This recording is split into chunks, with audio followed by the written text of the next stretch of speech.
Beauty और beast. एक बार की बात है, एक बहुत अमीर आदमी था जो अपनी 3 बेटियों के साथ रहता था।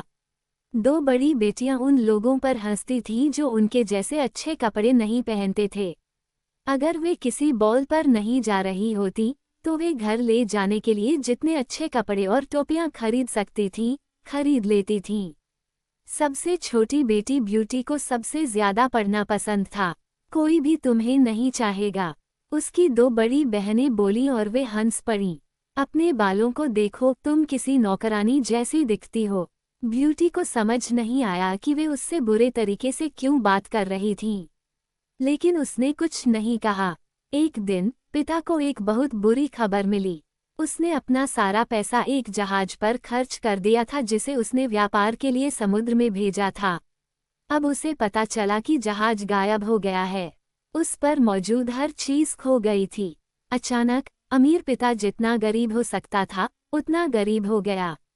परिवार अब अपने बड़े घर में नहीं रह सकता था। घर, उसमें रखी बढ़िया मेजें और कुर्सियां और उनकी सारी बढ़िया चीजें बेचनी पड़ीं।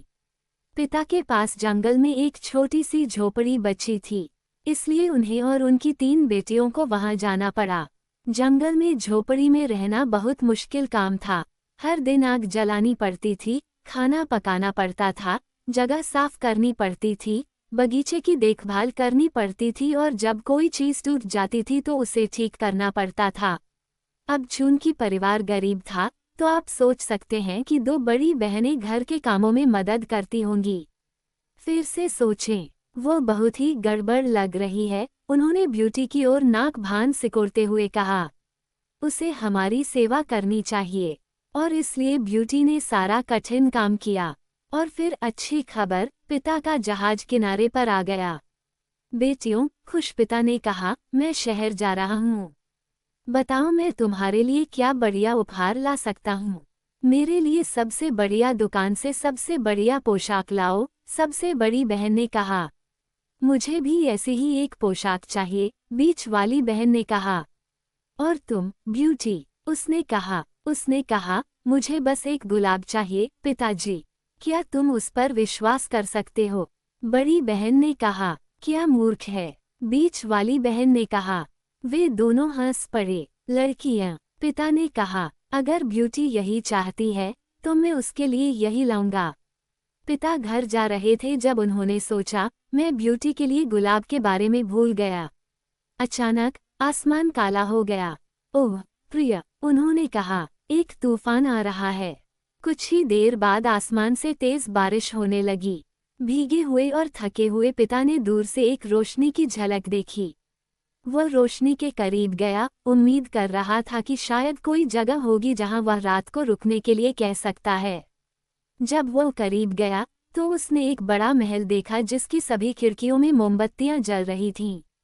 ये बहुत अजीब था, लेकिन बगीचे का गेट खुला था, इसलिए पिता ने सावधानी से अंदर कदम रखा। नमस्ते, उसने कहा। कोई जवाब नहीं। वहां, उसके सामने, एक लंबी मेज पर एक शानदार दावत रखी थी। नमस्ते, उसने फिर कहा। फिर भी कोई जवाब नहीं। पिता आग के सामने बैठ गया और खुद को गर्म करने लगा, और वह इंतजार करने लगा। लेकिन फिर भी कोई नहीं आया। मुझे लगता है कि अगर मैं रात रुक जाऊं तो ये ठीक रहेगा, पिता ने कहा। उसने दावत से जल्दी से कुछ खाया, एक शयनकक्ष ढूंढा और गहरी नींद में सो गया। अगली सुबह फिर से मेज सजाई गई, लेकिन इस बार नाश्ते के साथ। फिर से सबसे अजीब, कोई भी आसपास नहीं था। मुझे लगता है कि मुझे चले जाना चाहिए, थोड़ी देर बाद पिता ने कहा।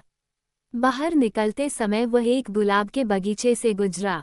मैं सिर्फ एक ही लूंगा, उसने कहा। और उसने ब्यूटी के लिए एक गुलाब तोड़ा। तभी उसके पीछे से एक जोरदार धमाका हुआ। एक आवाज गर्जना की, तुमने मेरा गुलाब तोड़ा। पिता घूम गया। उसके सामने एक भयानक, विशाल राक्षस खड़ा था। मुझे माफ करना, उसने कहा। मुझे नहीं पता था, तुम्हें इसकी कीमत चुकानी पड़ेगी। जानवर चिल्लाया, तुम मर जाओगे। पिता घुटनों के बल गिर गया। कृपया, उसने विनती की, मुझे मत मारो। मैंने सिर्फ अपनी एक बेटी के लिए गुलाब तोड़ा है।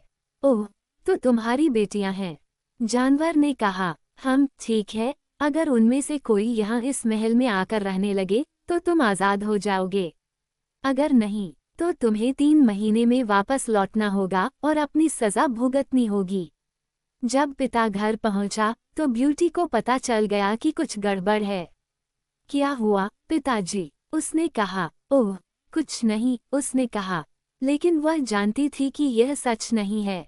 अंत में पिता ने अपनी लड़कियों को बताया कि जानवर ने क्या कहा था। ये सब इसलिए हुआ क्योंकि मैंने तुमसे घर पर गुलाब लाने के लिए कहा था। ब्यूटी ने कहा, मैं तुम्हारी जगह वहां जाऊंगी। नहीं तो तुम मर जाओगी। नहीं, मैं इसकी अनुमति नहीं दे सकता।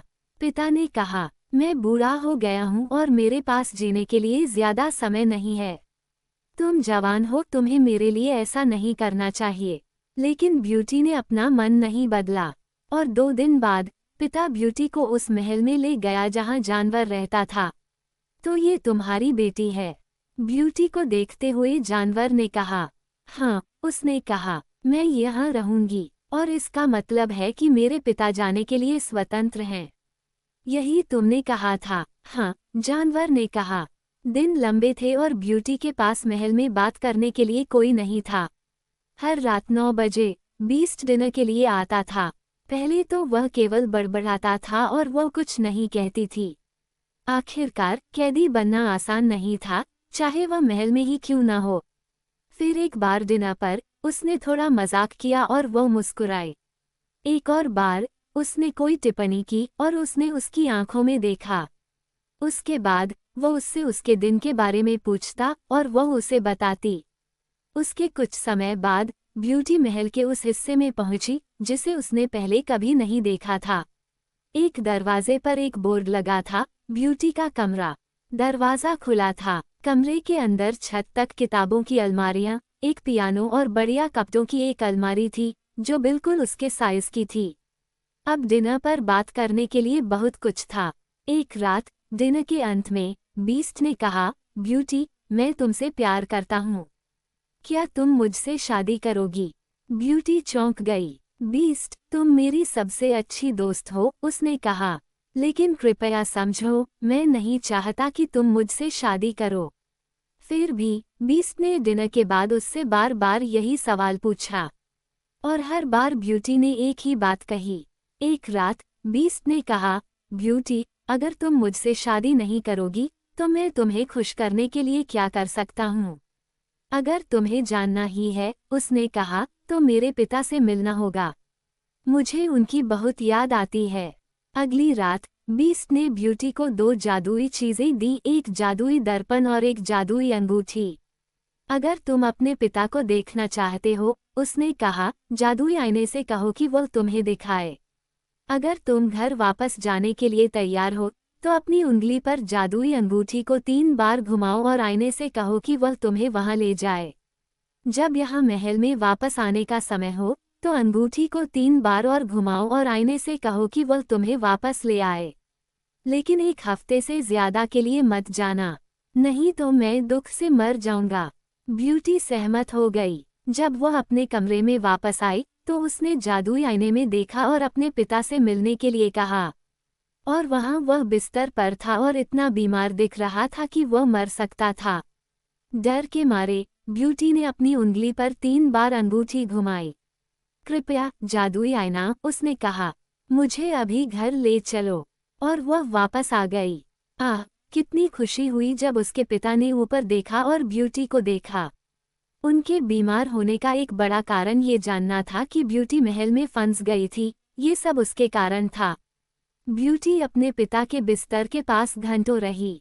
उसने उनसे कहा कि उसके पास पढ़ने के लिए सभी किताबें हैं, बजाने के लिए संगीत है और पहनने के लिए बढ़िया कपड़े हैं। बीस्ट इतना बुरा नहीं है, उसने कहा, एक बार जब आप उसे जान लेंगे, उससे बात करना अच्छा है। वह मेरा दोस्त है। ब्यूटी ने चारों ओर देखा। मेरी बहनें कहाँ हैं? वे दोनों शादीशुदा हैं, पिता ने कहा। क्या उन्होंने अच्छे पुरुषों से शादी की? उसने कहा, उनके पास बहुत पैसा था, पिता ने कहा। लेकिन मुझे नहीं पता कि तुम्हारी बहनें खुश हैं या नहीं। क्योंकि सबसे बड़ी बहन ने एक खूबसूरत आदमी से शादी की थी जो इतना घमंडी था कि उसे किसी और चीज की परवाह नहीं थी, यहाँ तक कि अपनी पत्नी की भी नहीं। और बीच वाली बहन ने एक ऐसे आदमी से शादी की थी जो बहुत बुद्धिमान था, लेकिन उसने अपनी बुद्धि का इस्तेमाल अपने आसपास के सभी लोगों और सबसे ज्यादा अपनी पत्नी को चोट पहुंचाने के लिए किया था। जब बहनें घर आईं और उन्होंने ब्यूटी को देखा, जो बहुत अच्छे कपड़े पहने हुए थी और इस बारे में बात कर रही थी कि बीस्ट उसके प्रति कितना दयालु और अच्छा था, तो वे गुस्से से जल उठीं। ब्यूटी ने उनसे कहा कि उसे 1 सप्ताह से ज्यादा नहीं रहना चाहिए, और बहनों ने एक योजना बनाई। उन्होंने ब्यूटी को दुलारा और ऐसी अच्छी बातें कहीं जो उन्होंने पहले कभी नहीं कही थीं। जब उसने उनसे कहा कि उसे जल्द ही जाना चाहिए, तो वे रो पड़ीं। उन्होंने कहा कि उसे नहीं जाना चाहिए, अभी भी बहुत कुछ बाकी था जो वे उसके साथ करना चाहते थे। और आखिर कुछ दिन क्यों मायने रखते हैं, इसलिए ब्यूटी वहीं रही। एक रात उसे बीस्ट के बारे में एक सपना आया। उसके सपने में बीस्ट बीमार और मर रहा था। जब ब्यूटी जागी, तो उसने जादुई आईने से बीस्ट दिखाने के लिए कहा।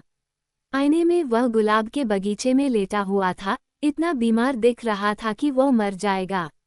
एक बार उसने जादुई अंगूठी को 3 बार घुमाया। मुझे बीस्ट के पास वापस ले चलो, उसने कहा। एक पल में वह बेचारे बीमार बीस्ट के बगल में बैठ गई, जो केवल सांस के लिए हौंफ रहा था। तुम वापस आ गए हो, जानवर ने मोटी आवाज में कहा। मुझे बहुत अफसोस है कि मैं देर से आया, ब्यूटी ने कहा। मैं ये सोच भी नहीं सकता कि तुम मेरे पास वापस नहीं आओगे। मुझे डर है कि अब मेरे लिए बहुत देर हो चुकी है। उसकी आंखें बंद हो गईं। नहीं, ब्यूटी चिल्लाई, मुझे मत छोड़ो। तभी उसे अपने दिल में पता चल गया कि सच क्या था। मैं तुमसे प्यार करता हूँ, वह चिल्लाई। कृपया वापस आओ, अगर तुम वापस आ जाओ तो मैं तुम्हारी पत्नी बन जाऊंगी। उसके गालों पर आंसू लुढ़क गए। तभी जानवर ने अपनी आंखें खोलीं। ब्यूटी, उसने कहा, तुमने ये कर दिखाया। एक पल में जानवर एक सुंदर राजकुमार में बदल गया। ब्यूटी को नहीं पता था कि इस बदलाव के बारे में क्या सोचना चाहिए। आह ब्यूटी, बीस्ट ने कहा, और उसने उसे अपनी कहानी सुनाई। सालों पहले जब वह एक राजकुमार था, तो एक दुष्ट परी ने उस पर जादू कर दिया था। उसे हमेशा के लिए एक जानवर ही रहना चाहिए, जब तक कि एक युवती उसे उसके असली रूप में प्यार न कर ले। अब उसने जादू तोड़ दिया था, और इस तरह ब्यूटी और बीस्ट की शादी हो गई। वे हमेशा खुशी खुशी रहने लगे।